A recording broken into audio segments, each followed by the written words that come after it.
ಶುಭೋದಯಗಳು. ಇಂದು ನಾನು ಒಂದು ಸಣ್ಣ ಕಥೆಯನ್ನ ಹೇಳಲು ಇಚ್ಛಿಸುತ್ತಿದ್ದೇನೆ. ಮೊದಲ ಬಾರಿಗೆ ಅಖಿಲ ಒಂದು ಹಳ್ಳಿಗೆ ಹೋಗಿರ್ತಾಳೆ ಅಜ್ಜಿ ಮನೆಗೆ ಜಾತ್ರೆಗೆ.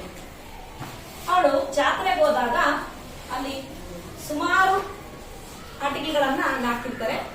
ಅದರಲ್ಲಿ ಒಂದು ದೈತ್ಯ ಚಕ್ರ ಅಂತೇಳಿ ಹಾಕಿರ್ತಾರೆ, ಇನ್ನೊಂದು ಹೂಪ್ಲ ಆಟ ಅಂತೇಳಿ ಒಂದು ಆಟವನ್ನ ಹಾಕಿರ್ತಾರೆ. ಸೊ ಅವಳೇನ್ ಮಾಡಿದ್ಲು, ಫಸ್ಟಿಗೆ ದೈತ್ಯ ಚಕ್ರದಲ್ಲಿ ಆಡಕ್ಕೆ ಇಷ್ಟಪಟ್ಲು.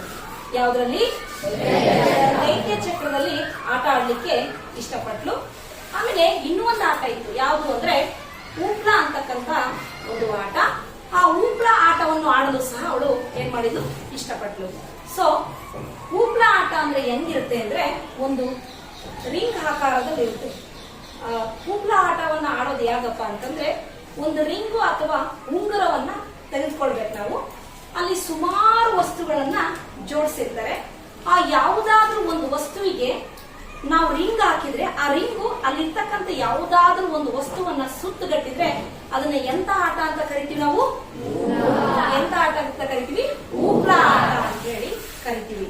ಸೊ ಅವಳು ಏನ್ ಮಾಡಿದ್ಲು ಅಂದ್ರೆ, ದೈತ್ಯ ಚಕ್ರನೂ ಆಟ ಆಡಿದ್ಲು, ಹೂಪ್ಲ ಆಟವನ್ನು ಆಡಿದ್ಲು. ಆದ್ರೆ ಹೂಪ್ಲ ಆಟವನ್ನ ಎಷ್ಟು ಆಡಿದ್ಲು ಅಂತಂದ್ರೆ, ಏನ್ ದೈತ್ಯ ಚಕ್ರ ಆಡಿದ್ದಾಳಲ್ಲ, ಆ ದೈತ್ಯ ಚಕ್ರದ ಅರ್ಧದಷ್ಟನ್ನ ಹೂಪ್ಲ ಆಟವನ್ನಾಗಿ ಆಡ್ತಾಳೆ. ಯಾವ್ದ್ರ ಅರ್ಧದಷ್ಟು? ದೈತ್ಯ ಚಕ್ರದ ಅರ್ಧದಷ್ಟನ್ನ ಹೂಪ್ಲ ಆಟ ಆಡ್ತಾಳೆ. ಸೊ ಅವಳು ಏನ್ ಮಾಡ್ತಾಳೆ ಅಂತಂದ್ರೆ, ಈ ದೈತ್ಯ ಚಕ್ರದಲ್ಲಿ ಆಡ್ತಾಳಲ್ಲ, ಅದಕ್ಕೆ ಎಷ್ಟು ದುಡ್ಡು ಕೊಡ್ತಾಳೆ? 3 ದುಡ್ಡು ಕೊಡ್ತಾಳೆ. ಈ ಹೂಪ್ಲ ಆಟ ಆಡಕ್ಕೆ ಎಷ್ಟು ಕೊಡ್ತಾಳೆ? 4 ಕೊಡ್ತಾಳೆ. 4 ರೂನಲ್ಲಿ ಖರ್ಚು ಮಾಡ್ತಾಳೆ. ಅವಳು ಒಟ್ಟು ಖರ್ಚು ಮಾಡಿರ್ತಕ್ಕಂಥ ಮೊತ್ತ ಎಷ್ಟಾಗುತ್ತೆ? 20 ರೂಪಾಯಿ ಆಗುತ್ತೆ. ಅರ್ಥ ಆಯ್ತಾ? ಇದನ್ನ ನಾವು ಸಮೀಕರಣ ರೂಪದಲ್ಲಿ ಬರೀಬೇಕು. ಅರ್ಥ ಆಗ್ತಿರೋ ನಿಮ್ಗೆ ಹೇಳ್ತಿರೋದು? ಯಾವ್ದ್ರಲ್ಲಿ ಬರೀಬೇಕು? ಸಮೀಕರಣ ರೂಪದಲ್ಲಿ ಬರೀಬೇಕು.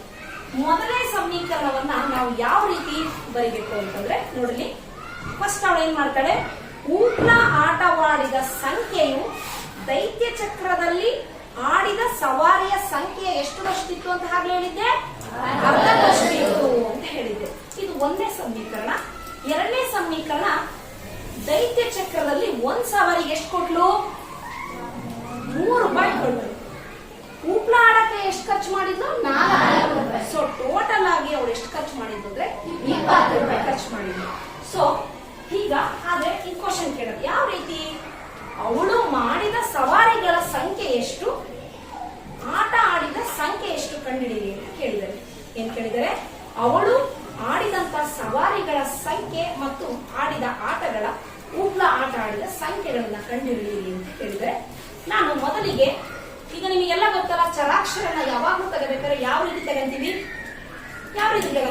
Very good. ಯಾವ ರೀತಿ ತಗಂತೀವಿ? ಎಸ್ ಆಗಿರಲಿ, ಇನ್ನೊಂದು ಚರಾಕ್ಷರ ಯಾವ್ದಾಗಿರ್ಲಿ, ಹೇಳಿ ತಗೊಂತೀವಿ. ಮೊದಲಿಗೆ ಒಟ್ಟು ಸವಾರಿಗಳ ಸಂಖ್ಯೆ ಎಷ್ಟಾಗಿರ್ಲಿ? ಒಟ್ಟು ಸವಾರಿಗಳ ಸಂಖ್ಯೆ ಯಾವ ಕಾರಣ? ಒಟ್ಟು ಸವಾರಿಗಳ ಸಂಖ್ಯೆ ಏನಾಗಿರ್ಲಿ? 2 ಆಗಿರಲಿ. ಇನ್ನೊಂದು ಯಾವ ಆಟ? ಹೂಪ್ಲ ಆಡಿದ ಸಂಖ್ಯೆಗಳು ಎಷ್ಟಾಗಿರಲಿ? 1 ಆಗಿರಲಿ. ಈಗ ನಿಮಗೆ ಗೊತ್ತಾಯ್ತಲ್ಲ, ಯಾವ್ದಕ್ಕೆ ಎಕ್ಸ್ ಕೊಟ್ಟಿದ್ದೀರಿ, ಯಾವ್ದಕ್ಕೆ ವೈ ಕೊಟ್ಟಿದ್ದೀರಿ ಅಂತ ಗೊತ್ತಾಯ್ತಲ್ಲ. ಒಟ್ಟು ಸಂಖ್ಯೆಗೆ ಒಟ್ಟು ಸವಾರಿಗಳ ಸಂಖ್ಯೆ ಎಷ್ಟು ಕೊಟ್ಟಿದ್ದೀವಿ? ಹೂಪ್ಲ ಎಷ್ಟು ಕೊಟ್ಟಿದ್ದೀವಿ? ವೈ ಕೊಟ್ಟಿದ್ದೀವಿ. ಹಾಗಾದ್ರೆ ನಿಮಗೆ ಮೊದಲನೇ ಸಮೀಕರಣಕ್ಕೆ ಹೇಳ, ವಾಕ್ಯ ರೂಪದಲ್ಲಿ ಇರ್ತಕ್ಕಂಥದ್ದನ್ನ ಹೇಳ, ವಾಕ್ಯ ರಚನೆ ಮಾಡ್ತೀವಲ್ಲ. ಸೊ ಫಸ್ಟ್ನೇದು, ದೈತ್ಯ ಅವಳು ಹೂಪ್ಲ ಆಟವಾಡಿದ ಸಂಖ್ಯೆಯು ಅಂತ ಸ್ಟಾರ್ಟ್ ಮಾಡ್ಬೇಕು. ಏನಿಂದ ಸ್ಟಾರ್ಟ್ ಮಾಡ್ಬೇಕು? ಆಟವಾಡಿದ ಸಂಖ್ಯೆ. ಹೂಪ್ಲ ಆಟವಾಡಿದ ಆಟದ ಸಂಖ್ಯೆ. ಹೂಪ್ಲ ಆಟವಾಡಿದ ಸಂಖ್ಯೆ ಎಷ್ಟಾಗಿರಲಿ? ಏನಾಗಿರಲಿ? ಹೂಪ್ಲ ಆಟವಾಡಿದ ಸಂಖ್ಯೆಯು ಏನಾಗಿರಲಿ? ದೈತ್ಯ ಚಕ್ರದಲ್ಲಿ ಮಾಡಿದ ಸವಾರಿಯ ಸಂಖ್ಯೆಯ ಅರ್ಧದಷ್ಟು. ದೈತ್ಯ ಸವಾರಿ ಎಷ್ಟು ಬಂತು? ಸವಾರಿ ಎಷ್ಟು ತಗೊಂಡಿದ್ವಿ? ಸವಾರಿ ಎಷ್ಟು ತಗೊಂಡಿದ್ದೀವಿ? ಇದ್ರಷ್ಟು ಎಷ್ಟು ವರ್ಷ ಇರುತ್ತೆ? ಎಷ್ಟು ವರ್ಷ ಇರುತ್ತೆ? ಯಾವುದು? ಈ ಸಂಖ್ಯೆಯು ಇದರ ಅರ್ಧದಷ್ಟು. ಯಾವ ಸಂಖ್ಯೆ? ಉಗ್ಲ ಆಟವಾಡಿದ ಸಂಖ್ಯೆಯು ಯಾದರ ಅರ್ಧದಷ್ಟು? ಸಂಖ್ಯೆಯ ಅರ್ಧದಷ್ಟು. ಈಕ್ವೇಶನ್ ಅರ್ಧದಷ್ಟು ಅಂದ್ರೆ ಯಾರು ರಚಿಸ್ತೀರಾ? ಯಾರು ಹೇಳ್ತೀರಾ? ಒಬ್ರು ಹೇಳಕ್ಕೆ ಯಾರಾದ್ರು ಏನ್ ಬಂತು equation? y is equal to y 1/2x. ಒಂದನೇ ಈಕ್ವೇಶನ್ ಮುಗಿತು. ಈಗ ಎರಡನೇ ಈಕ್ವೇಶನ್ ಎಲ್ಲರೂ ಹೇಳಿ ಟ್ರೈ ಮಾಡಬೇಕು. ಒಂದ್ ಸವಾರಿ ಎಷ್ಟು ತಗೊಂಡು? ನೆಕ್ಸ್ಟ್ ಒಂದ್ ಸವಾರಿ 3 ರೂಪಾಯಿ ತಗೊಂಡ್ರೆ ಉಪ್ಲ ಆಟ ಆಡೋಕೆ ಎಷ್ಟು ತಗೊಂಡು? ಒಟ್ಟು ಮೊತ್ತ ಎಷ್ಟು? ಯಾರು ಹೇಳಿ ಟ್ರೈ ಮಾಡಿ. ಮತ್ತೆ ತುಂಬಾ ಈಸಿ ಇದೆ. ದೈತ್ಯ ಸವಾರಿ ಮಾಡಕ್ಕೆ 3 ರೂಪಾಯಿ ತಗೊಂಡು, ಉಪ್ಲ ಆಟ ಆಡಕ್ಕೆ 4 ರೂಪಾಯಿ ತಗೊಂಡು, ಒಟ್ಟು ಮೊತ್ತ 20 ರೂಪಾಯಿ. ಯಾರು ಈಕ್ವೇಶನ್ ರಚಿಸ್ತೀನಿ?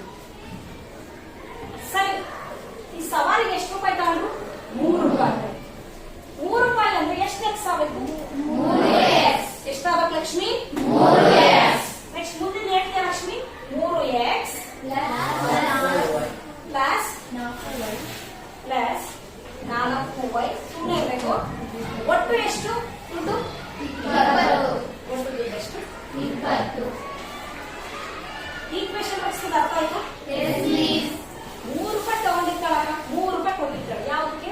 ಸವಾರಿ 3x ಆಗುತ್ತೆ. ಮೊದಲನೇ ಚರಾಕ್ಷರವನ್ನು ಹಾಕಬೇಕು. ಯಾಕೆಂದ್ರೆ ಸವಾರಿ ಕೊಟ್ಟಿರೋದು ಎಕ್ಸ್ ಚರಾಕ್ಷರ ಪ್ಲಸ್ 2 ಆಟ ಕೂಡ್ಬೇಕಾ ಕಳಿಬೇಕಾ? ಎರಡು ಆಟ ಆಡಿಗಳನ್ನ ಕೂಡ್ಬೇಕು. 2 ಆಟನ ಆ ಆಡಿಗಳನ್ನ ಕೂಡ್ಬೇಕು. ಒಂದು 3 ರೂಪಾಯಿ ಕೊಟ್ಟಾಡ್ತಾಳೆ, ಒಂದು 4 ರೂಪಾಯಿ ಕೊಟ್ಟಾಡ್ತಾಳೆ. 2 ಆಟಕ್ಕೆ ಎಷ್ಟು ಖರ್ಚು ಮಾಡ್ತಾಳೆ? 20. ಸಹಜವಾಗಿ ಎರಡನ್ನ ಏನ್ ಮಾಡ್ಬೇಕು? ನಾವು ಕೂಡ್ಬೇಕು, ಸಂಕಲನ ಮಾಡ್ಬೇಕು. ಹೇಳಮ್ಮ ಲಕ್ಷ್ಮೀ ಸರಿ. ಎರಡನೇ equation 3x plus 4y = 20. So ಈ ರೀತಿ 2 ಚರಾಕ್ಷರಗಳು ತಂದು ಎಷ್ಟು? 2 ಜೋಡಿ ಸಮೀಕರಣಗಳು ತಂದು ಎಂಬುದು 2 ಜೋಡಿ ಸಮೀಕರಣಗಳು. ಈ 2 ಜೋಡಿ ಸಮೀಕರಣಗಳಿಗೆ ನಾವೇನಂತ ಕರಿತೀವಿ ಅಂದ್ರೆ ರೇಖಾತ್ಮಕ ಸಮೀಕರಣಗಳು ಅಂತ ಕರಿತೀವಿ. ಏನಂತ ಕರಿತೀವಿ? ರೇಖಾತ್ಮಕ ಸಮೀಕರಣಗಳು. ಏನಂತ ಕರಿತೀವಿ? ರೇಖಾತ್ಮಕ ಸಮೀಕರಣಗಳು. ಈ 2 ಜೋಡಿ ಇದೆಯಮ್ಮ? ಜೋಡಿ ಇದೆಯಲ್ವಾ? ಈ ಜೋಡಿ ಸಮೀಕರಣಗಳಿಗೆ ನಾವೇನಂತ ಕರಿತೀವಿ? ರೇಖಾತ್ಮಕ ಸಮೀಕರಣಗಳು ಅಂತ ಹೇಳಿ ಕರಿತೀವಿ. 2 ಸಮನಾದ, ನೋಡಿ ಎಕ್ಸ್ ಚರಾಕ್ಷರ ಇದೆ ಲಾಸ್ಟ್ ಬೆಂಚ್, ಇಲ್ಲಿ ಎಕ್ಸ್ ಚರಾಕ್ಷರ ಇದೆ, ಇಲ್ಲಿ y ಇದೆ, ಇದೆ. 2 ಸಮಾನ ಚರಾಕ್ಷರಗಳಿದಾವ. ಒಂದು ಜೋಡಿ ಅಂದ್ರೆ ಚರಾಕ್ಷರಗಳು ಯಾವತ್ತೂ ಸೇಮ್ ಇರಬೇಕು. ಮೊದಲನೇ ಜೋಡಿಯಲ್ಲಿ ಮೊದಲನೇ ಸಮೀಕರಣದಲ್ಲಿ ಎಕ್ಸ್ ಇದ್ರೆ ಎರಡನೇದ್ರಲ್ಲೂ ಎಕ್ಸ್ ಇರಬೇಕು. ಇಲ್ಲಿ y ಇದ್ರೆ ಇಲ್ಲೂ y ಇರಬೇಕು. ಚರಾಕ್ಷರಗಳು ಯಾವಾಗಲೂ ಏನಾಗಿರ್ಬೇಕು? ಸಮಾನವಾಗಿರ್ಬೇಕು. 2 ಸಮಾನ ಚರಾಕ್ಷರಗಳುಳ್ಳ 2 ರೇಖಾತ್ಮಕ ಸಮೀಕರಣಗಳಿಗೆ ಕೇಳಿಸ್ಕೊಂತಿರಲ್ಲ ಹೇಳಿ. 2 ಸಮನಾದ ಚರಾಕ್ಷರಗಳುಳ್ಳ 2 ರೇಖಾತ್ಮಕ ಸಮೀಕರಣಕ್ಕೆ ನಾವೇನಂತ ಕರಿತೀವಿ?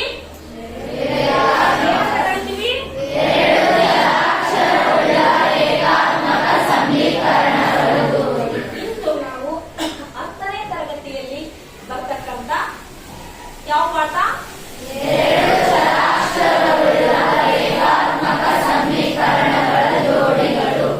ಈ ಪಾಠದ ಬಗ್ಗೆ ನಾವು ತಿಳಿಯೋಣ. ಸೊ 2 ಚರಾಕ್ಷರಗಳುಳ್ಳ ರೇಖಾತ್ಮಕ ಸಮೀಕರಣಗಳ ಜೋಡಿಗಳನ್ನ ನಾವು ತಿಳಿಬೇಕು ಅಂದ್ರೆ ನಾನು ಮೊದಲಿಗೆ ನಿಮಗೆ ಏನ್ ಹೇಳಿದೆ? ಕತೆ ಹೇಳಿದೆ. ಯಾವ ಕತೆ ಹೇಳಿದೆ? ಒಂದು ದೈತ್ಯ ಚಕ್ರ ಮತ್ತೆ ಒಂದು ಉಪ್ಲಾ ಕತೆ ಹೇಳಿದೆ. ದೈತ್ಯ ಚಕ್ರ ಸವಾರಿ ನಾನು ಏನಂತ ತಗೊಂಡೆ? ಎಕ್ಸ್ ತಗೊಂಡೆ. ಉಪ್ಲಾ ಆಟ ಮಾಡಕ್ಕೆ ಏನಂತ ತಗೊಂಡೆ? ಈ 2 ಚರಾಕ್ಷರಗಳನ್ನ ತೆಗೆದುಕೊಂಡಿದ್ದಕ್ಕೆ ನಮಗೆ ಏನ್ ಸಿಕ್ತು? 2 ಸಮೀಕರಣಗಳು ಸಿಕ್ತು. ಸೊ ಈ ಜೋಡಿಗೆ ನಾವೇನಂತ ಕರಿತೀವಿ? 2 ಚರಾಕ್ಷರಗಳನ್ನ ರೇಖಾತ್ಮಕ ಸಮೀಕರಣ. ಸೊ ಹಾಗೆ ಅಲ್ಲ, 2 ಸಮಾನಾದ ಚರಾಕ್ಷರಗಳುಳ್ಳ 2 ರೇಖಾತ್ಮಕ ಸಮೀಕರಣಗಳನ್ನು ನಾವೇನಂತ ಕರಿತೀವಿ? 2 ಚರಾಕ್ಷರಗಳುಳ್ಳ ಚರಾಕ್ಷರಗಳುಳ್ಳ ರೇಖಾತ್ಮಕ ಸಮೀಕರಣಗಳು ಅಂತ ಕರಿತೀವಿ. ಸೊ ಹಾಗೆ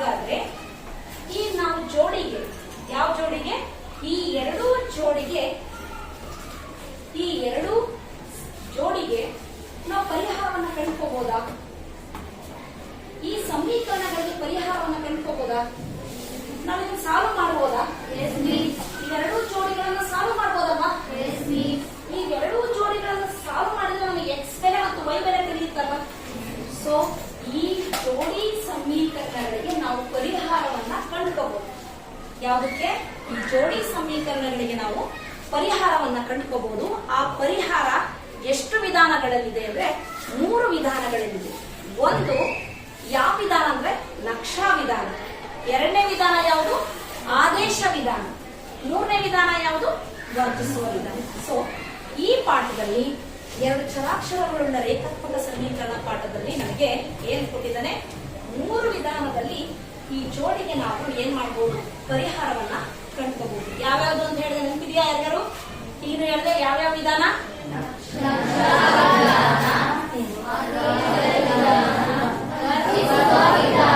ವೆರಿ ಗುಡ್. 3 ವಿಧಾನಗಳಿದಾವೆ. ಇದರಲ್ಲಿ ಮೊದಲನೇದಲ್ಲಿ ನಾವು ಯಾವ ವಿಧಾನ ನೋಡೋಣ ಅಂದ್ರೆ ನಕ್ಷಾ ವಿಧಾನ. ಯಾವ ವಿಧಾನ? ನಕ್ಷಾ ವಿಧಾನ.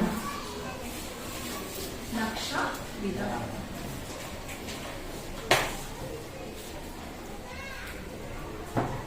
ನಕ್ಷಾ ವಿಧಾನ. ಈ ನಕ್ಷಾ ವಿಧಾನವನ್ನ ನಾವು ತಿಳಿಬೇಕು ಅಂದ್ರೆ ಇದ್ರ ಬಗ್ಗೆ ಯಾವ ಕಾನ್ಸೆಪ್ಟ್ ಗೊತ್ತಿರ್ಬೇಕು? ಯಾರಿಗಾರು ಗೊತ್ತಿದ್ಯಾ? ಈ ನಕ್ಷಾ ವಿಧಾನವನ್ನ ನಾವು ತಿಳಿಬೇಕು ಅಂದ್ರೆ ಬೇಸಿಕ್ ಏನು ಕಲ್ತ್ಕೊಂಡಿರ್ಬೇಕು. ಈ ನಕ್ಷಾ ವಿಧಾನ ಬಿಡಿಸೋ ವಿಧಾನವನ್ನ ನಾವು ತೋರಿಸ್ಕೊಳ್ತಾ ಹೋಗ್ತೀವಿ. ಈ ನಕ್ಷಾ ವಿಧಾನವನ್ನ ನಾವು ತಿಳಿಬೇಕು ಅಂದ್ರೆ ಮೊದಲಿಗೆ ಸ್ಟಾರ್ಟಿಂಗ್ ಏನ್ ಕಲ್ತಿರ್ಬೇಕು ಅಂತ ಯಾರಿಗಾರು ಗೊತ್ತಿದೆಯಾ? ಎಕ್ಸ್ ಅಕ್ಷ ಮತ್ತೆ ವೆರಿ ಗುಡ್. ಎಕ್ಸ್ ಅಕ್ಷ ಮತ್ತೆ ವೈ ಅಕ್ಷ ಯಾವುದು ಅಂತ ತಿಳಿದಿರ್ಬೇಕು. ಆ ಎಕ್ಸ್ ಅಕ್ಷ ವೈ ಅಕ್ಷ ತಿಳಿಯೋದು ಹೆಂಗೆ? ಸರಿ, ಚತುರ್ಥಕ. ಆ ಚತುರ್ಥಕನ ತಿಳಿಯೋದು ಹೆಂಗೆ? ಬಿಂದುಗಿನ ಮುಂಚೆ ಏನು ಹೋಗ್ಬೇಕು? Very good. ಯಾವುದು? ಮೊದಲಿಗೆ ನಮಗೆ ಯಾವ ತಿಳಿದಿರ್ಬೇಕು? ಮೊದಲಿಗೆ ಯಾವ ತಿಳಿದಿರ್ಬೇಕಂದ್ರೆ ನಮಗೆ ಸಂಖ್ಯಾ ರೇಖೆಯನ್ನ ಗುರುತಿಸುವ ವಿಧಾನ ಕಲ್ತಿರ್ಬೇಕು. ಆ ಸಂಖ್ಯಾ ರೇಖೆಯನ್ನ ನಾವು ಗುರುತಿಸಿದ್ರೆ ನಮಗೆ ಒಂದೊಂದೇ ಅಂತ ಅಲ್ಲಿಂದ ಶುರುವಾಗುತ್ತೆ. ಸಂಖ್ಯಾ ರೇಖೆ ಏನಾಗಿರುತ್ತೆ? ಒಂದು ಆಯಾಮ ಆಗಿರುತ್ತೆ. ಆ ಸಂಖ್ಯಾ ರೇಖೆಯನ್ನ ಗುರುತಿಸಿದ್ಮೇಲೆ ನಮಗೆ ಏನಾಗುತ್ತೆ? ಗ್ರಾಫಿಕ್ ಬರ್ತಿದೆ. ಅಲ್ಲೇನಾಗುತ್ತೆ? 2 ಆಯಾಮ. ಆ 2 ಆಯಾಮ ಕಲಿಬೇಕು ಅಂದ್ರೆ ನೀವು ನಿರ್ದೇಶಾಂಕ ವ್ಯವಸ್ಥೆ ಕೇಳಿದಿರಲ್ಲ? ನಿರ್ದೇಶಾಂಕಗಳು ಗೊತ್ತಿದೆಯಲ್ಲ? ನೀವೇ ಆಗ್ಲೇ ಚತುರ್ಥಕಗಳು ಅಂತ ಹೇಳಿದಲ್ಲ, ಆ ಚತುರ್ಥಕಗಳು ಎಲ್ಲಿ ಬರ್ತಾವಪ್ಪ ಅಂದ್ರೆ ನಿರ್ದೇಶಾಂಕ ವ್ಯವಸ್ಥೆಯಲ್ಲಿ ಬರ್ತವೆ. ಅರ್ಥ ಆಯ್ತಾ? ಫಸ್ಟ್ ಈಗ ಮೊಟ್ಟ ಮೊದಲಿಗೆ ನಾನು ಏನ್ ಮಾಡ್ತೀನಿ ಅಂದ್ರೆ ಈ ನಕ್ಷಾ ವಿಧಾನ ತಗೊಳ್ಳ. ಈ ನಕ್ಷಾ ವಿಧಾನದಲ್ಲಿ ಇಲ್ಲಿ ಬರುತ್ತೆ ಯಾವುದು? 2 ಚರಾಕ್ಷರವಾದ ರೇಖಾತ್ಮಕ ಸಮೀಕರಣಗಳ ಜೋಡಿಯ ಸಾಮಾನ್ಯ ರೂಪ ಕಷ್ಟಿದೆ. ಅರ್ಥಾಯ್ತಾ? 2 ಚರಾಕ್ಷರಗಳ ರೇಖಾತ್ಮಕ ಸಮೀಕರಣಗಳ ಸಾಮಾನ್ಯ ರೂಪ ಏನ್ ಬರುತ್ತಪ್ಪ ಅಂದ್ರೆ ಇದು ಸಾಮಾನ್ಯ ರೂಪ. ಇದು 1 ಮಾರ್ಕ್ ಕ್ವಶನ್ ಎಕ್ಸಾಮ್ ಅಂತ ಕೇಳ್ತಾನೆ. ಯಾವ ಬರುತ್ತೆ? a1x plus b1y plus c1 is equal to 0. ಇಲ್ಲಿ 9ನೇ ಕ್ಲಾಸ್ ಅಲ್ಲಿ ಸ್ವಲ್ಪ ಕಲ್ತಿದ್ದೀರಾ. Next a2x plus b2y plus c2 is equal to 0. ಇದನ್ನೇ ನಾವೇನಂತ ಕರಿತೀವಿ? ಯಾವುದು ಸಾಮಾನ್ಯ ರೂಪ?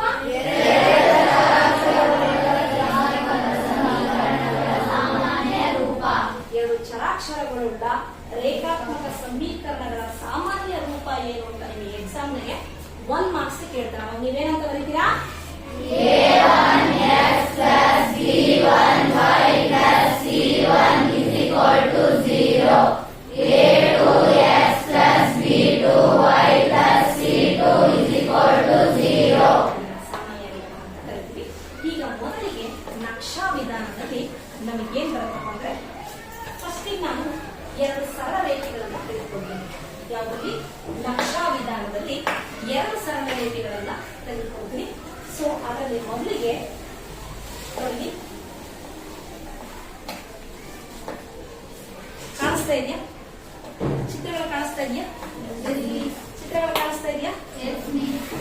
ಇಲ್ಲಿ ನೇಮ್ ಚಾರ್ಟ್ ಹಾಕಿದೀನಿ. ರೇಖಾತ್ಮಕ ಸಮೀಕರಣದ ಆದರ್ಶ ರೂಪ. ಫಸ್ಟ್ ಏನಪ್ಪಾ ಅಂದ್ರೆ ರೇಖಾತ್ಮಕ ಸಮೀಕರಣ ಒಂದೇ ಬರುತ್ತೆ, ಜೋಡಿ ಬರಲ್ಲ. ಅದಕ್ಕೆ ಒಂದೇ ಆದರ್ಶ ರೂಪ ಏನು x + by + c = 0. ಇಲ್ಲಿ ನೆಕ್ಸ್ಟ್ ಏನ್ ಬಂತು, ಜೋಡಿ ಬಂತು. ಆ ಸಾಮಾನ್ಯ ರೂಪನ ಚಾರ್ಟ್ ಬರೆದ್ರೆ ಇಲ್ಲಿ ನಕ್ಷೆಯ ಸ್ವರೂಪ ಹೇಳಿದರೆ, ಪರಿಹಾರಗಳ ಸಂಖ್ಯೆ ಹೇಳಿದರೆ, ಸಮೀಕರಣಗಳ ವಿಧಗಳನ್ನ ಹೇಳಿದರೆ. ಆದ್ರೆ ಏನ್ ಮಾಡಿದ್ದಾರೆ ಅಂತಂದ್ರೆ ನೋಡಪ್ಪ, ಇಲ್ಲಿ ಚಿತ್ರ ಒಂದು ಗ್ರಾಫ್ ತೋರಿಸಿಲ್ಲ, ಯಾವ್ದಲ್ಲಿ ಈ ಚಾರ್ಟ್ ಅಲ್ಲಿ ಚಿತ್ರ ತೋರಿಸಿಲ್ಲ. ಹಾಗಾಗಿ ನಾನು ನಿಮಗೆ ಏನ್ ಮಾಡ್ತಾ ಇದ್ದೀನಿ, ಚಿತ್ರ ತೋರಿಸ್ತಾ ಇದ್ದೀನಿ. ಮೊದಲನೇ ಚಿತ್ರದಲ್ಲಿ 2 ಸರಳ ರೇಖೆಗಳು ಏನಾಗಿದ್ದಾವೆ, ಇಲ್ಲಿ ನೋಡಿ. ಮೊದಲನೇ ಚಿತ್ರ ಮಾತ್ರ ನೋಡಬೇಕು. ಮೊದಲನೇ ಚಿತ್ರದಲ್ಲಿ 2 ಸರಳ ರೇಖೆಗಳು ಏನಾಗಿದ್ದಾವೆ, 2 ಸರಳ ರೇಖೆಗಳು ಏನಾಗಿದ್ದಾವೆ ನೋಡಿ. ಚಿತ್ರ ಗ್ರಾಫ್ ಇದೆ, ಏನಾಗಿದೆ ಇಲ್ಲಿ ಏನಾಗಿದೆ. ಸೊ 2 ಸರಳ ರೇಖೆಗಳು ಸೇರಿಸಿದೆ ಓ ರೀತಿ. ಅವಾಗ ಏನಾಗುತ್ತೆ ಈಕ್ವೇಷನ್,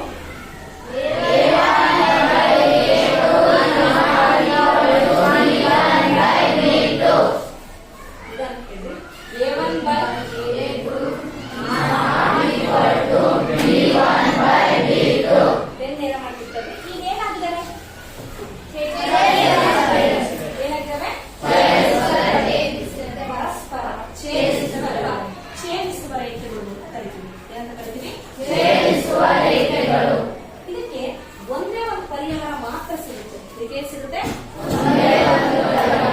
ಒಂದೇ ಒಂದು ಪರಿಹಾರ ಮಾತ್ರ ಸಿಗುತ್ತೆ. ಸೊ ಈ ಸಮೀಕರಣದ ವಿಧ ಏನಾಗಿರುತ್ತೆ, ಸೊ ಹಾಗಾದ್ರೆ a1/a2 is not equal to b1/b2. ಈ ರೇಖೆಗಳು ಪರಸ್ಪರ ಏನಾಗಿರಬೇಕಪ್ಪ, ಎಷ್ಟು ಪರಿಹಾರಗಳು ಸಿಗ್ತವೆ, ಎಷ್ಟು ಪರಿಹಾರ ಸಿಗುತ್ತೆ, ಎಂತಹ ಜೋಡಿ, ಎಂತಹ ಜೋಡಿ, ಸ್ಥಿರ ಜೋಡಿ. ಈಗ ಎರಡನೇ ಈಕ್ವೇಶನ್ ಬಂದೆ ನಾನು. ಎರಡನೇ ಈಕ್ವೇಶನ್ ಏನಾಗುತ್ತೆ ಅಂದ್ರೆ ನೋಡಿ, ಇಲ್ಲಿದೆ a1/a2 b1/b2 c1/c2. ಏನಂತ ಕರಿತೀವಿ ನಾವು,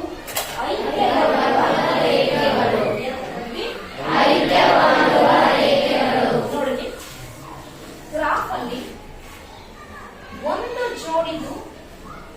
ಒಂದು ಜೋಡಿಯ ಪರಿಹಾರ ಈಕ್ವೇಶನ್ಸ್ ಒಳಗೆ ಇನ್ನೊಂದು ಜೋಡಿಯ ಪರಿಹಾರ ಏನಾಗುತ್ತೆ, ಸೇರ್ಕೊಂಡು ಏನಾಗುತ್ತೆ, ಈಕ್ವೇಶನ್ಸ್ ಎರಡು ಏನಾಗ್ತವೆ, ಸೊ ಈಕ್ವೇಶನ್ಸ್ ಯಾವಾಗಲೂ ಫಸ್ಟ್ ಲೆವೆಲ್ ಏನಾಗ್ತವೆ, ಪರಸ್ಪರ ಪಾಯಿಂಟ್ ಆಫ್ ಇಂಟರ್ಸೆಕ್ಷನ್ ಸಿಗುತ್ತೆ ಅಲ್ವಾ. ಇದೇನ್ ಕಾಣುತ್ತೆ, ಶೃಂಗಾರ ಕಾಣಕ್ಕಲ್ಲಮ್ಮ, ಪಾಯಿಂಟ್ ಆಫ್ ಇಂಟರ್ಸೆಕ್ಷನ್ ಐಕ್ಯ ಆಗಲ್ಲ. ಇಲ್ಲೇನ್ ಮಾಡ್ತವೆ, ಇದು ಒಂದು ಜೋಡಿ, ಈ ಒಂದು ಜೋಡಿಗಳು ಏನ್ ಮಾಡ್ಕೊಂಡ ಪರಸ್ಪರ ಸೇರ್ಕೊಂಡು ಏನ್ ಮಾಡ್ತವೆ, ಪರಸ್ಪರ ಏನಾಗು ಐಕ್ಯವಾಗು. ಸೊ ಈ ಪರಸ್ಪರ ಐಕ್ಯವಾಗುವಂತಹ ರೇಖೆಗಳಿಗೆ ಎಂತಹ ಪರಿಹಾರಗಳು ಸಿಗ್ತವೆ, ನಾವು ಸಾಲ್ವ್ ಮಾಡಿದಾಗ ಎಂತಹ ಪರಿಹಾರಗಳು, ಜೋಡಿ ಯಾವಾಗಲೂ ಸ್ಥಿರವಾಗಿರುತ್ತೆ, ಇಲ್ಲಾಂದ್ರೆ ಜೋಡಿ ಸ್ಥಿರವಾಗಿರುತ್ತೆ. ಸೊ ಇನ್ನೊಂದು ಕೊನೆಯದಾಗಿ ಇನ್ನೊಂದು ಗ್ರಾಫ್ ಬರೀತೀವಿ. ಸೊಲ್ಯೂಷನ್ ಏನಾಗಿದೆ, ಏನಾಗಿದೆ, ಸೊಲ್ಯೂಷನ್ ಇಂಟರ್ಸೆಕ್ಷನ್ ಇನ್ನೊಂದು ಸೊಲ್ಯೂಷನ್, ಇನ್ನೊಂದು ಸೊಲ್ಯೂಷನ್ ಯಾವ್ದಾಯ್ತು, ಸಮಾಂತರ ರೇಖೆಗಳು. ಸೊ ಈ ಸಮಾಂತರ ರೇಖೆಗಳಿಗೆ ಪರಿಹಾರಗಳಿರ್ತವ, ಈ ಸಮಾಂತರ ರೇಖೆಗಳಿಗೆ ಪರಿಹಾರ ಇರ್ತವ, ಜೋಡಿ ಯಾವಾಗಲೂ ಏನಾಗಿರುತ್ತೆ, ಜೋಡಿ ಯಾವಾಗಲೂ ಏನಾಗಿರುತ್ತೆ. ಈಗಷ್ಟೇ ನೋಟ್ ಮಾಡ್ಕೊಳ್ಳಿ.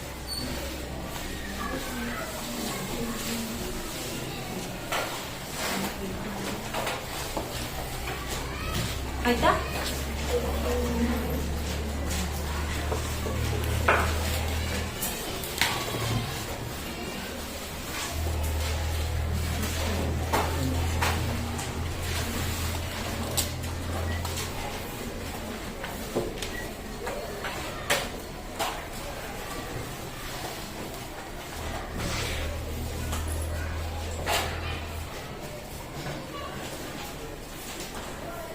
ನೆಕ್ಸ್ಟ್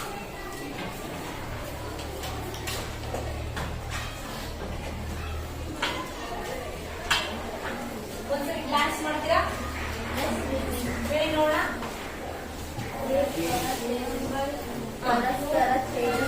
ಪರಸ್ಪರ ಛೇದಿಸುತ್ತವೆ ಅಲ್ಲ.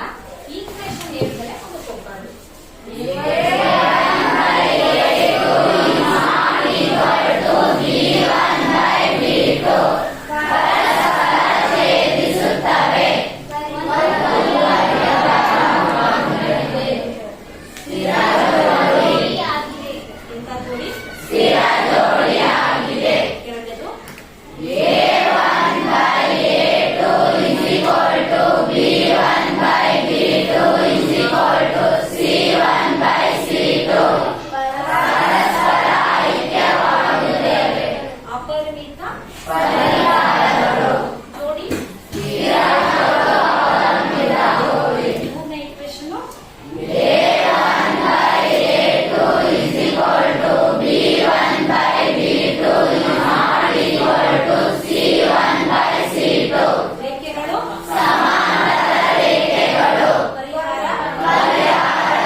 ನಕ್ಷಾ ವಿಧಾನವನ್ನ ಯಾವ ರೀತಿ ಗುಣಿಸ್ಬೇಕು ಅಂತ, ಹೌದಲ್ವಾ? ನಕ್ಷಾ ವಿಧಾನವನ್ನ ಯಾವ ರೀತಿ ಗುಣಿಸ್ಬೇಕು ಅಂತ ಅವಾಗಲೇ ಕೇಳಿದಾಗ ಏನು ಮೂಲ ಕಲ್ಪನೆ ಏನ್ ಗೊತ್ತಿರ್ಬೇಕು ಅಂತ ಕೇಳಿದಾಗ ಕೆಲವೊಬ್ರು ಹೇಳಿದ್ರು ಚತುರ್ಥಕ ಹೇಳಿದ್ರು, ಕೆಲವೊಬ್ರು ಮತ್ತೇನ್ ಹೇಳಿದ್ರು ಬಿಂದು ಹೇಳಿದ್ರು, ಆಮೇಲೆ ಲಾಸ್ಟ್ ಏನಿಗೆ ಬಂದ್ರು ರೇಖೆಗೆ ಬಂದ್ರು. ಸಂಖ್ಯಾ ರೇಖೆಗೆ ಬಂದ್ರೆ ಮೊಟ್ಟ ಮೊದಲ ಬಾರಿಗೆ ಒಂದು ಸಮತಲದ ಮೇಲೆ ಬಿಂದುವಿನ ಸ್ಥಾನವನ್ನು ಗುರುತಿಸುವ ವಿಧಾನವನ್ನ ನೋಡಿ. ಇದೇನಿದು ಸಮತಲ ಅಲ್ವಾ? ಈ ಸಮತಲದ ಮೇಲೆ ಒಂದು ಬಿಂದುವಿನ ಸ್ಥಾನವನ್ನ, ಇದೇನಿದು ಆ ಬಿಂದುವಿನ ಸ್ಥಾನವನ್ನು ಗುರುತಿಸಿಕೊಳ್ತಕ್ಕಂತಹ ವಿಧಾನವನ್ನ ಮೊಟ್ಟ ಮೊದಲ ಬಾರಿಗೆ 17ನೇ ಶತಮಾನದಲ್ಲಿ ಫ್ರಾನ್ಸ್ನ ಗಣಿತಜ್ಞ ಹಾಗೂ ತತ್ವಶಾಸ್ತ್ರಜ್ಞನಾದ ರೆನೆ ಡೆಕಾರ್ಟ್ ಅಂತ ಮೊದಲ ಬಾರಿಗೆ ಪರಿಚಯಿಸಿದ. ನೋಡಿದಿರಾ ರೆನೆ ಡೆಕಾರ್ಟ್ ಹೆಂಗಿದ್ದಾನೆ ಅಂತ? ಕಾಣಿಸ್ತಾನೆ ರೆನೆ ಡೆಕಾರ್ಟ್?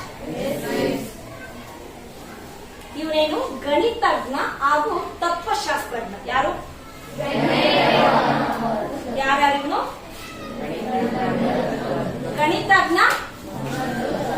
ಗಣಿತಜ್ಞ ಮತ್ತು ತತ್ವಶಾಸ್ತ್ರಜ್ಞ. ಮೊಟ್ಟ ಮೊದಲ ಬಾರಿಗೆ ಒಂದು ಸಮತಲದ ಮೇಲೆ ಬಿಂದುವನ್ನ ಗುರುತಿಸ್ತಕ್ಕಂತ ವಿಧಾನವನ್ನ ಪರಿಚಯಿಸಿದವನು ಯಾರು?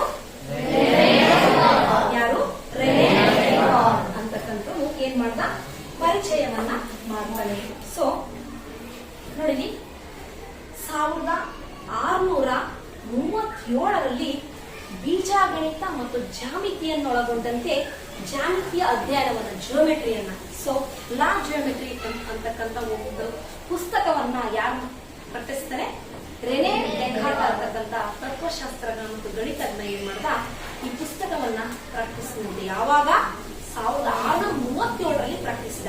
ಸೊ ಇವನು ಅಲ್ಲಿಂದ ಮೊದಲೇ ಕಾನ್ಸೆಪ್ಟ್ ಬರ್ಕೊಂಡ. ಯಾವ ಕಾನ್ಸೆಪ್ಟ್ ಅಂದ್ರೆ ಸಂಖ್ಯಾ ರೇಖೆಯ ಮೇಲೆ ಒಂದು ಬಿಂದುವಿನಲ್ಲಿ ಒಂದೇ ಸಂಖ್ಯೆಯನ್ನು ಗುರುತಿಸಬಹುದು ಅಂತ ಕಂಡಿಡ್ದ. ಅರ್ಥಾತ್ ಯಾವುದ್ರ ಮೇಲೆ? ಸಂಖ್ಯಾ ರೇಖೆಯ ಮೇಲೆ.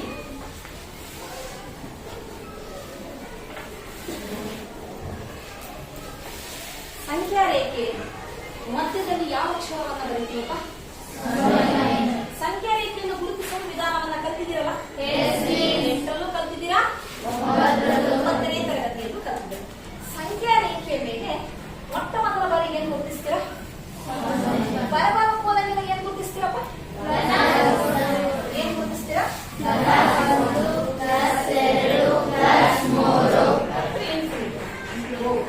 ನೆಕ್ಸ್ಟ್ ಎಡಭಾಗಕ್ಕೆ ಬಂದಂಗೆಲ್ಲ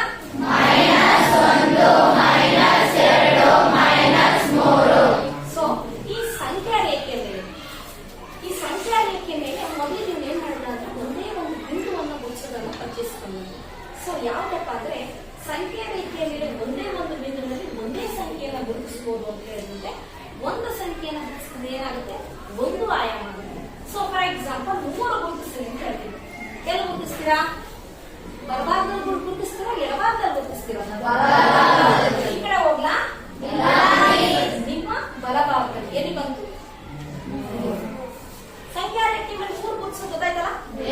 ಸೊ ಇದು ಒಂದು ಆಯಾಮವಾಗಿದ್ದು ಗುರುತಿಸುವುದು ಬಹಳ ಸುಲಭ.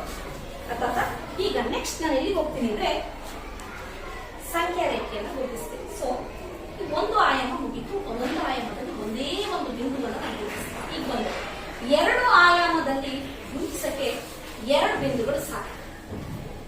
ಇದೇ ಆಯಾಮದಲ್ಲಿ ಎರಡು ಆಯಾಮದಲ್ಲಿ ಬಿಂದು ಗುರುತಿಸಲು ಎರಡು ಬಿಂದುಗಳು ಸಾಕು. ನಾನು ಎರಡು ಬಿಂದುಗಳನ್ನ ಗುರುತಿಸಬೇಕು ಅಂದ್ರೆ ಯಾವುದೋ ಒಂದು ನೋಡ್ರಿ. ಫಸ್ಟ್ ಎರಡು ತಗೊಂಡೆ, ಎಲ್ಲಿ ಬಂದೆ, ಇಲ್ಲಿ ಗುರುತಿಸಿದೆ. ನೆಕ್ಸ್ಟ್ -3 ಅಂತ ಹೇಳ್ತೀನಿ. ಎಲ್ಲಿ ಬರ್ತೀರಾ? ಪ್ರದಕ್ಷಿಣವಾಗಿ ಹೋಗ್ತೀರಾ, ಅಪ್ರದಕ್ಷಿಣವಾಗಿ ಬರ್ತೀರಾ? ಇಲ್ಲಿ ಹೋದಲ್ಲ, ಎರಡಕ್ಕೆ ಹೋದಲ್ಲ, ಮತ್ತೆ anticlockwise direction. Anticlockwise direction ಅಪ್ರದಕ್ಷಿಣವಾಗಿ ಇಲ್ಲಿ ಬಂದೆ, ಇಲ್ಲಿ ಬಂದೆ -3. ಸೊ ಇದು 2 ಮತ್ತೆ -3 ಅನ್ನ ಗುರುತಿಸ್ತಕ್ಕಂಥ ವಿಧಾನ. 2 ಗುರುತಿಸ್ಬೇಕು ಅಂದ್ರೆ ಬಲಭಾಗಕ್ಕೆ ಹೋಗ್ಬೇಕು. -3 ಗುರುತಿಸ್ಬೇಕು ಅಂದ್ರೆ ಏನಾಗಬೇಕು? ಅಪ್ರದಕ್ಷಿಣವಾಗಿ ಆಗ್ಬೇಕು. ಸೊ ಈಗ ಈ ರೀತಿಯನ್ನ ನಾವು ಏನಂತ ಕರಿತೀವಿ ಅಂತಂದ್ರೆ, ಅಪ್ರದಕ್ಷಿಣವಾಗಿ ಹೋದ್ರೆ ಸಂಖ್ಯಾ ರೇಖೆಗಿಂತ ನಾವು ಏನಂತ ಕರಿತೀವಿ? ನಿರ್ದೇಶಾಂಕ ವ್ಯವಸ್ಥೆ ಅಂತ ಕರಿತೀವಿ. ಅರ್ಥ ಆಯ್ತಾ? ಒಂದು ಆಯಾಮದಲ್ಲಿ ನಾವು ಏನ್ ಮಾಡ್ತೀವಿ? ಒಂದೇ ಬಿಂದು ಗುರುತಿಸ್ತೀವಿ. ಬೈ ಚಾನ್ಸ್ ನಾವು ಎರಡು ಬಿಂದು ಗುರುತಿಸ್ತೀವಿ, ಅಪ್ರದಕ್ಷಿಣವಾಗಿ ಹೋದ್ವಿ ಅಂತ ಅದನ್ನ ಏನಂತ ಕರಿತೀವಿ? ನಿರ್ದೇಶಾಂಕ ವ್ಯವಸ್ಥೆ ಅಂತ ಗುರುತಿಸ್ತೀವಿ. ಏನಂತ ಗುರುತಿಸ್ತೀವಿ? ನಿರ್ದೇಶಾಂಕ ವ್ಯವಸ್ಥೆ ಅಂತ ಕರಿತೀವಿ. ಸೊ ಈಗ ಆಯಾಮದಲ್ಲಿ ಬಿಂದುಗಳನ್ನು ಗುರುತಿಸಲು ಒಂದೇ ಸಂಖ್ಯೆ ಸಾಕು. ಈ ರೀತಿ ಅಲ್ಲಿ ಬರೆದ ನೋಡಿ, +3, ನೆಕ್ಸ್ಟ್ ಬರ್ತೀವಿ -3. ಗೊತ್ತಾಗ್ತಿದೆಯಾ? +3 ಮತ್ತೆ -4 ಈ ರೀತಿ ಗುರುತಿಸಬೇಕು ಅಂದ್ರೆ ನಾನು ಏನ್ ಮಾಡ್ತೀನಿ ಅಂತಂದ್ರೆ, ಈ ರೀತಿಯಾಗಿ ಎರಡು ಆವರಣ ಹಾಕ್ತೀನಿ. ಸರಿ, ಆವರಣ ಹಾಕ್ತಾ ಇದ್ದೀನಿ. ಇದನ್ನ ಏನಂತ ಕರಿತೀವಿ? ಆವರಣ ಚಿಹ್ನೆ. ಯಾವ ಚಿಹ್ನೆ? ಆವರಣ ಚಿಹ್ನೆ. ಈ ಆವರಣದ ಮಧ್ಯೆ ಏನ್ ಬರ್ಬೇಕು ನಮಗೆ? ವಿರಾಮ ಬರಬೇಕು. ಎಂತ ವಿರಾಮ ಬರಬೇಕು? ಅಲ್ಪ ವಿರಾಮ. ಎಂತ ವಿರಾಮ ಬರಬೇಕು? ಅಲ್ಪ ವಿರಾಮ. ಈ ರೀತಿಯಾಗಿ ಎರಡು ಆವರಣದ ಮಧ್ಯೆ ಒಂದು ಅಲ್ಪ ವಿರಾಮ ಬಂದರೆ ನಾವು ಅದನ್ನು ಏನಂತ ಕರಿತೀವಿ? ಎರಡು ಸಂಖ್ಯಾ ರೇಖೆಗಳನ್ನ ಗುರುತಿಸಿದೆ ಅಂತ ಹೇಳ್ತೀವಿ. ಎಷ್ಟು? ಎರಡು ಸಂಖ್ಯಾ ರೇಖೆಯನ್ನ ಗುರುತಿಸಿದೆ. ಸೊ ಎರಡು ಸಂಖ್ಯಾ ಜೋಡಿಗಳಲ್ಲಿ ಇವುಗಳನ್ನ ನಾವೇನಂತ ಕರಿತೀವಿ ಅಂದ್ರೆ ನಿರ್ದೇಶಾಂಕಗಳು ಅಂತ ಕರಿತೀವಿ. ಏನಂತ ಕರಿತೀವಿ? ನಿರ್ದೇಶಾಂಕಗಳು. ಬರೀ ಒಂದೇ ಒಂದು ಬಂದ್ರೆ ಏನ್ ಬಂದ್ರೆ? ಏನ್ ಬಂದ್ರೆ? ಏನ್ ಮಾಡೋ? ಬೆನ್ನೆ ಸರಿ. ಒಂದೇ ಒಂದು ಬಿಂದು ಗುರುತಿಸಿದ್ರೆ ಏನಾಗುತ್ತದು? ಏನಾಗುತ್ತೆ? ಒಂದೇ ಒಂದು ಬಿಂದು ಗುರುತಿಸಿದಪ್ಪ, ಒಂದ್ ಸಂಖ್ಯಾ ರೇಖೆ ಮೇಲೆ ಒಂದೇ ಬಿಂದು ಗುರುತಿಸಿದೆ. ಒಂದೇ ಸಂಖ್ಯಾ ರೇಖೆ ಆಯ್ತು. ಸೊ ಎರಡು ಬಿಂದುಗಳನ್ನ ಗುರುತಿಸಿದ್ರೆ ಅದನ್ನ ಏನಂತ ಕರಿತೀವಿ ಅಂತ ಹೇಳಿದ್ರೆ ಇವಾಗಿನ ಏನಂತ ಹೇಳಿದ್ವಿ? ನಿರ್ದೇಶಾಂಕಗಳು ಅಂತ ಹೇಳಿದೆ. ಹೇಳಿದ್ದೆ ಇಲ್ಲ? ಅಪ್ರದಕ್ಷಿಣವಾಗೋಯ್ತು. ಈಗ ಜಸ್ಟ್ 0 ಇದೆ, 1 ಇದೆ, 2. ಈ ಒಂದು ಬಿಂದು ಗುರುತಿಸಿದಪ್ಪ, ಯಾವ ಎರಡು ಗುರುತಿಸಿ, ಇದನ್ನ ಏನಂತ ಕರಿತೀವಿ? ಜಸ್ಟ್ ಸಂಖ್ಯಾ ರೇಖೆ ಅಂತ ಕರಿತೀವಿ. ಈಗ ನೆಕ್ಸ್ಟ್ ಎರಡನೇ ಹೇಳಿದ್ರಪ್ಪ, ನಾವು ಇದು ಗುರುತಿಸಪ್ಪ ಅಂತ ಹೇಳ್ತಾರೆ. -3, 3 ಇದು ಸಂಖ್ಯಾ ರೇಖೆ ಮೇಲೆ ಗುರುತಿಸಕ್ಕಾಗುತ್ತಾ? ಸಂಖ್ಯಾ ರೇಖೆ ಮೇಲೆ ಗುರುತಿಸಬಹುದು, ಆದ್ರೆ ಅವಾಗ ಸಂಖ್ಯಾ ರೇಖೆ ಅನ್ಸ್ಕೊಳ್ಳಲ್ಲ. ಏನ್ ಅನ್ಸ್ಕೊಳುತ್ತೆ? ನಿರ್ದೇಶಾಂಕಗಳು ಅನ್ಸ್ಕೊಳುತ್ತೆ. ಏನ್ ಅನ್ಸುತ್ತೆ? ನಿರ್ದೇಶಾಂಕಗಳು. ಸೊ ಈ ಸಂಖ್ಯಾ ಜೋಡಿಗಳು ಅಂತ ಕರಿತೀವಿ. ಏನಂತ ಕರಿತೀವಿ? ಸಂಖ್ಯಾ ಜೋಡಿಗಳು. 4, 5, 3, 4 ಇವೆಲ್ಲ ಎಂತ ಜೋಡಿಗಳು? ಎಂತ ಜೋಡಿಗಳು? ಸಂಖ್ಯಾ ಜೋಡಿಗಳು. ಎಂತ ಜೋಡಿಗಳು? ಸಂಖ್ಯಾ ಜೋಡಿಗಳು. ಈ ಸಂಖ್ಯಾ ಜೋಡಿಗಳನ್ನು ನಿರ್ದೇಶಾಂಕ ವ್ಯವಸ್ಥೆಯ ಮೇಲೆ ಗುರುತಿಸಬಹುದಲ್ಲ? ಸೊ ನಿರ್ದೇಶಾಂಕ ವ್ಯವಸ್ಥೆಯ ಮೇಲೆ ನಾವು ಗುರುತಿಸಬಹುದು. ಈಗ ಹೇಳ್ತೀರಪ್ಪ, ಇವಾಗ ನೋಡಿ, ಈಗ ಇಲ್ಲಿ ಕಾಣಿಸ್ತಾ ಇದೆಯಲ್ಲ ಸಂಖ್ಯಾ ರೇಖೆ, ಕಾಣಿಸ್ತಾ ಇದೆಯಲ್ಲ? ಈಗ ಎಲ್ಲಿಂದ ತಗೊಂಡಿದೀವಿ?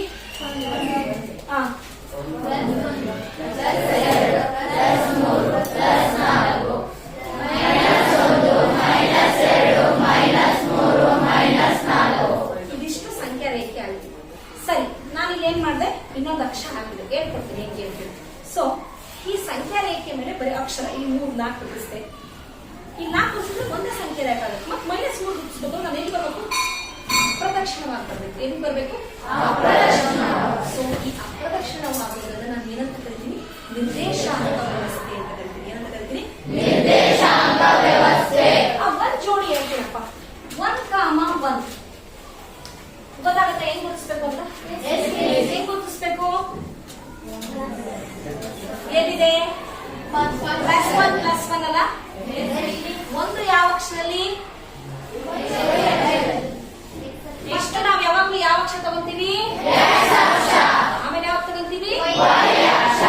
ಸೊ ಇದನ್ನ ಹೇಳ್ಕೊಡಕ್ಕಿಂತ ಮುಂಚೆ ನಾನು ನಿಮಗೆ ಇದು ಒಂದಿಷ್ಟು ಡೆಫಿನೇಷನ್ ಅನ್ನ ಹೇಳ್ತೀನಿ. ಸೊ ನಾವ್ ಏನ್ ಮಾಡ್ತೀವಪ್ಪ ನೋಡಿ, ಕಾಣಿಸ್ತಾ ಇದೆಯಲ್ಲ? ಕಾಣಿಸ್ತಾ ಇದೆಯಲ್ಲ? ಇದನ್ನ ಯಾವ ಕ್ವಾಡ್ರೆಂಟ್ ಅಂತಾರೆ? ಇದು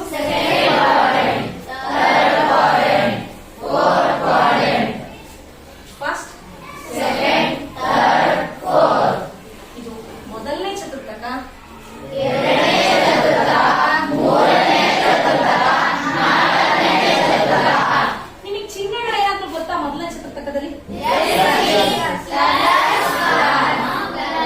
very good. Plus comma plus.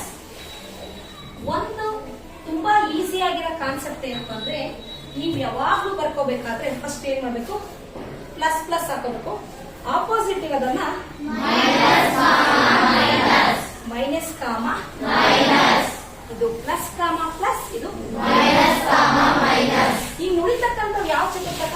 ಎರಡನೇ ಚತುರ್ಥಕ, ನಾಲ್ಕನೇ ಚತುರ್ಥಕ. ಎರಡನೇ ಚತುರ್ಥಕದಲ್ಲಿ minus comma plus, plus comma minus, plus comma minus. ಎಷ್ಟು ಚತುರ್ಥಕಗಳಿದಾವೆ? ಮೊದಲನೇ ಚತುರ್ಥಕ, ಮೂರನೇ ಚತುರ್ಥಕ, ನಾಲ್ಕನೇ ಚತುರ್ಥಕ. ಈಗ ಹೇಳಿ ಮೊದಲನೇ ಚತುರ್ಥಕ ಚಿಹ್ನೆ? Plus comma plus, minus comma plus, minus comma minus, plus comma minus. ಇವಿಷ್ಟು ಚತುರ್ಥಕಗಳು. ನೋಡಿ, ಇದನ್ನ ನಾವೇನಂತ ಕರಿತೀವಿ? ಇದು ಯಾವ ಅಕ್ಷ? X O, X dash. Next Y O, Y dash. ಗೊತ್ತಿದೆಯಲ್ಲ ಅಕ್ಷರಗಳು? ಯಾವ ಅಕ್ಷರ? ಎಕ್ಸ್ ಅಕ್ಷ. ಇದು ಯಾವ ಅಕ್ಷ? ವೈ ಅಕ್ಷ. ಬರಿಬೇಕಾದ್ರೆ X O, X dash, Y O, Y dash ಅಂತೇಳಿ ಹೇಳ್ತೀವಿ.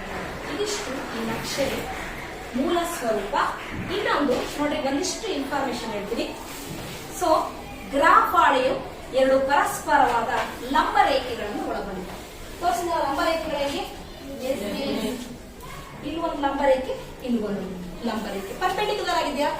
ಲಂಬವಾಗಿದೆಯಲ್ಲ? ಸೊ ಎರಡು ಪರಸ್ಪರವಾದ ಲಂಬ ರೇಖೆಗಳನ್ನ ಹೊಂದಿದೆ. ಸೊ ಅಡ್ಡಲಾಗಿ ಎಳೆದಿರುವ ರೇಖೆಯನ್ನು ಏನಂತ ಕರಿತೀವಿ? ಲಂಬವಾಗಿ ಎಳೆದಿರತಕ್ಕಂಥ ರೇಖೆಯನ್ನು ಏನಂತ ಕರಿತೀವಿ? ಸೊ ಕಾರ್ಟೇಶಿಯನ್ ವ್ಯವಸ್ಥೆಯಲ್ಲಿ ಒಂದು ಬಿಂದುವನ್ನ ವಾಸ್ತವ ಸಂಖ್ಯೆಗಳುಳ್ಳ ವಾಸ್ತವ ಸಂಖ್ಯೆಗಳುಳ್ಳ ಒಂದು ಜೊತೆ ನಿರ್ದೇಶಾಂಕಗಳಿಂದ ನಿರ್ಧರಿಸಲ್ಪಡ್ತವೆ. ಒಂದ್ ಜೊತೆ ನಿರ್ದೇಶಾಂಕಗಳು ಅಂದ್ರೆ ಯಾರು? 4,5, 3,4, -3,3 ಇವು ನಿರ್ದೇಶಾಂಕಗಳು. ಸೊ ಯಾವ ರೀತಿ ಅಂತಂದ್ರೆ ಒಂದ್ ಜೊತೆ ನಿರ್ದೇಶಾಂಕಗಳಿಂದ ನಿರ್ಧರಿಸಲ್ಪಡ್ತವೆ. ಸೊ ಯಾವ್ದನ್ನ ಅಂತಂದ್ರೆ ಏನಂತ ಕರಿತೀವಿ ಅಂದ್ರೆ, ಸೊ ಎಕ್ಸ್ ನಿರ್ದೇಶಾಂಕವನ್ನ ಪಾದ ಸೂಚಕ ಅಂತ ಕರಿತೀವಿ, ವೈ ನಿರ್ದೇಶಾಂಕವನ್ನ ಲಂಬ ಸೂಚಕ ಅಂತ ಕರಿತೀವಿ. ಎಕ್ಸ್ ನಿರ್ದೇಶಾಂಕವನ್ನ ವೈ ನಿರ್ದೇಶಾಂಕವನ್ನ ಲಂಬ ಸೂಚಕ ಅಂತೇಳಿ ಕರಿತೀವಿ. ಸೊ ಪ್ರೀತಿ ವಿದ್ಯಾರ್ಥಿಗಳೇ, ನಾವು ಇಲ್ಲಿವರೆಗೂ ಯಾವ್ಯಾವ್ದನ್ನ ಕಲ್ತ್ವಿ? ಮೊದಲಿಗೆ ಕತೆ ಹೇಳಿದೆ, ಯಾವುದು? ಅದಾದ್ಮೇಲೆ ಏನ್ ಹೇಳಿದೆ? ಎರಡು ಚರಾಕ್ಷರಗಳ ರೇಖಾತ್ಮಕ ಸಮೀಕರಣಗಳಿಗೆ ನಕ್ಷೆಯ ಸ್ವರೂಪ, ಪರಿಹಾರಗಳ ಸಂಖ್ಯೆ ಮತ್ತೆ ಸಮೀಕರಣಗಳ ವಿಧ ಹೇಳಿದೆ. ಅದಾದ್ಮೇಲೆ ಏನ್ ಹೇಳಿದೆ? ನಿರ್ದೇಶಾಂಕ ವ್ಯವಸ್ಥೆ. ಅವ್ರು ಯಾವ ವಿಜ್ಞಾನಿ? ರೆನೆ. ಅದಾದ್ಮೇಲೆ ನಕ್ಷೆಯ ಸ್ವರೂಪವನ್ನು ಹೇಳಿದೆ. ಯಾವ್ದು ಹೇಳಿದೆ? ನಕ್ಷೆಯ ಸ್ವರೂಪವನ್ನು ಹೇಳಲಿಕ್ಕಿಂತ ಮುಂಚೆ ಯಾವ್ದು ಹೇಳಿದೆ? ನಿರ್ದೇಶಾಂಕ ವ್ಯವಸ್ಥೆಯ ಬಗ್ಗೆ ನಾನು ಏನ್ ಮಾಡಿದೆ, ಸ್ವಲ್ಪ ಮಾಹಿತಿ ಕೊಟ್ಟೆ. ಆ ನಿರ್ದೇಶಾಂಕ ವ್ಯವಸ್ಥೆಯಲ್ಲಿ ಕೊಡ್ಬೇಕಾದ್ರೆ ಯಾವ್ದನ್ನ ಹೇಳಿದೆ, ಸಂಖ್ಯಾ ರೇಖೆಯ ಬಗ್ಗೆ ಹೇಳಿದೆ, ಚತುರ್ಥಕಗಳ ಬಗ್ಗೆ ಹೇಳಿದೆ, ಆಮೇಲೆ ನಿರ್ದೇಶಾಂಕ ವ್ಯವಸ್ಥೆಯ ಬಗ್ಗೆ ಹೇಳಿದೆ. ಸೊ ನಾವು ಏನ್ ಮಾಡೋಣ ಅಂದ್ರೆ, ಮುಂದಿನ ತರಗತಿಯಲ್ಲಿ ಈ ನಕ್ಷಾ ವಿಧಾನವನ್ನ 2 ಸಮೀಕರಣ ಕೊಟ್ಟಿರ್ತಾರೆ, ಜೋಡಿ ಸಮೀಕರಣವನ್ನ ಕೊಟ್ಟಿರ್ತಾರೆ. ಆ ಜೋಡಿ ಸಮೀಕರಣಕ್ಕೆ ನಕ್ಷೆಯ ವಿಧಾನವನ್ನ ಯಾವ ರೀತಿ ಹಾಕ್ಬೇಕು ಅಂತೇಳಿ ಪ್ರಯಾಸ್ ನೆಕ್ಸ್ಟ್ ಮುಂದಿನ ತರಗತಿಯಲ್ಲಿ ಕಲಿಯೋಣ.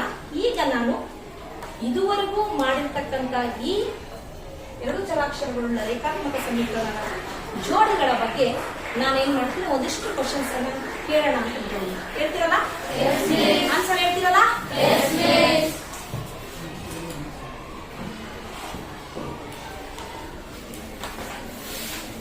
ಎರಡು ಚರಾಕ್ಷರವುಳ್ಳ ರೇಖಾತ್ಮಕ ಸಮೀಕರಣಗಳ ಜೋಡಿಯ ಸಾಮಾನ್ಯ ರೂಪವೇನು? 2 ಚರಾಕ್ಷರಗಳುಳ್ಳ ರೇಖಾತ್ಮಕ ಸಮೀಕರಣಗಳ ಜೋಡಿಯ ಸಾಮಾನ್ಯ ರೂಪ ಒಂದು 3 ಸರಿ ರಿವಿಷನ್ ಮಾಡಿಸಿದಲ್ಲ, ಕೇಳಿದರಷ್ಟೇ ಹೇಳ್ಬೇಕು. 2 ಚರಾಕ್ಷರಗಳ ರೇಖಾತ್ಮಕ ಸಮೀಕರಣಗಳ ಸಾಮಾನ್ಯ ರೂಪ ಹೇಳ್ಬೋದು. a1x plus b1y plus c1 is equal to 0. a2x plus b2y plus c2 is equal to 0. Very good. Next.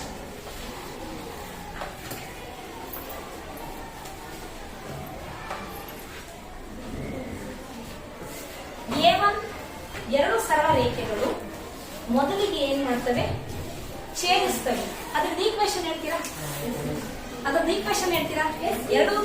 ಎರಡು ಸರಳ ರೇಖೆಗಳು ನಕ್ಷೆಯಲ್ಲಿ ಏನ್ ಮಾಡ್ತವೆ, ಛೇದಿಸ್ತವೆ. a1 by a2 not equal to b1 by b2. Very good. Next, a1 by a2 is equal to b1 by b2 is equal to c1 by c2.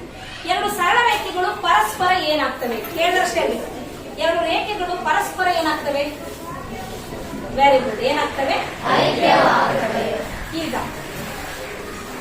ಒಂದು ಸಮತಲದ ಮೇಲೆ ಒಂದೇ ಬಿಂದುವಿನ ಸ್ಥಾನವನ್ನ ಗುರುತಿಸುವ ವಿಧಾನವನ್ನ ಮೊಟ್ಟ ಮೊದಲನೇ ಬಾರಿ ಆರಂಭಿಸಿದಂತಹ ಗಣಿತಜ್ಞ ಮತ್ತು ತತ್ವಶಾಸ್ತ್ರಜ್ಞ ಯಾರು?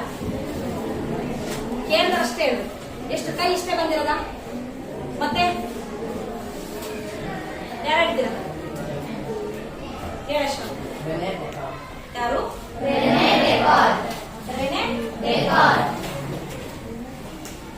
ಈ ನಿರ್ದೇಶಾಂಕ ವ್ಯವಸ್ಥೆಯಲ್ಲಿ ಇದನ್ನ ಯಾವ ಸೂಚಕ ಅಂತ ಕರೀತಾರೆ? ಕೈ ಬರಲಿಲ್ಲ. ಯಾವ ಸೂಚಕ? ಲಕ್ಷ್ಮಿ, ಎಕ್ಸ್ ಅಕ್ಷ. ಓಕೆ, ಇದನ್ನ ಯಾವ ಸೂಚಕ ಅಂತ ಕರೀತೀವಿ? ಒಬ್ರು ಹೇಳ್ಬೇಕು. ನೆಕ್ಸ್ಟ್, ಇದನ್ನ ಯಾವ ಸೂಚಕ ಅಂತ? ಸೊ ಎಲ್ಲರೂ ಕೂಡ ಇದುವರೆಗೂ ಎಲ್ಲಾ ಪ್ರಶ್ನೆಗಳಿಗೂ ಸರಿಯಾದ ಉತ್ತರವನ್ನ ಹೇಳಿದಿರಾ. ಎಲ್ಲಾ ವಿದ್ಯಾರ್ಥಿಗಳಿಗೂ ಧನ್ಯವಾದಗಳು.